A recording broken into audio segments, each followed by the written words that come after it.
Hello and welcome to How to Draw Stuff, where we will show you how to draw one of the most feared and revered figures in mythology, the Medusa. Also known as Gorgo, the Medusa appears everywhere from Baroque art to the Versace logo. Here's our own interpretation. The Medusa is depicted famously as a woman's head with snakes for hair. Sometimes she's terrifying, sometimes beautiful, and often both. Here we have a beautiful styled Medusa. Since the hair is the most complicated part, we'll start with the face. We draw the ear on one side and then continue down for a strong jaw. We then draw the ear on the other side.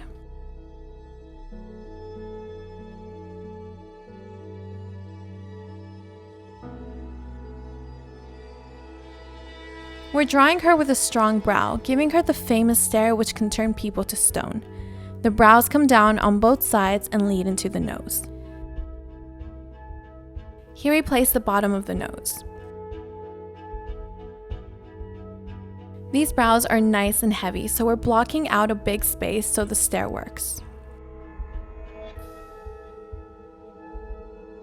The eyes are big almond-shaped eyes, which are very important to give the stare. If they are not arresting, then you won't be drawing Medusa.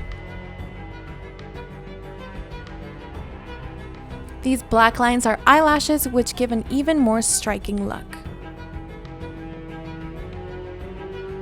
The pupils are also big to make the eyes dominant. Medusa's lips are full, but are almost neutral to focus more on the eyes. Here we fill in some details and shading. Always ensure you know where your light is going to be to get the shading right.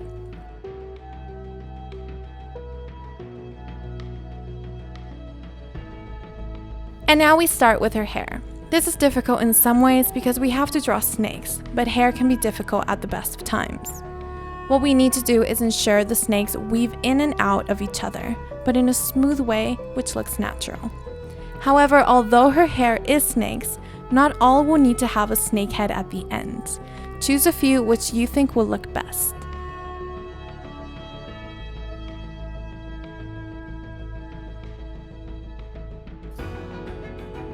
Not all the snakes will be the same size either, so put smaller ones among the bigger, more detailed snakes.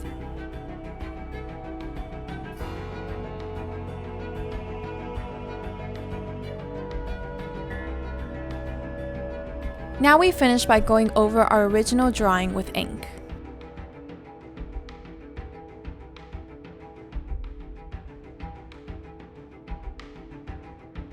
Remember, we have decided where the light is coming from, so ensure your shading is consistent.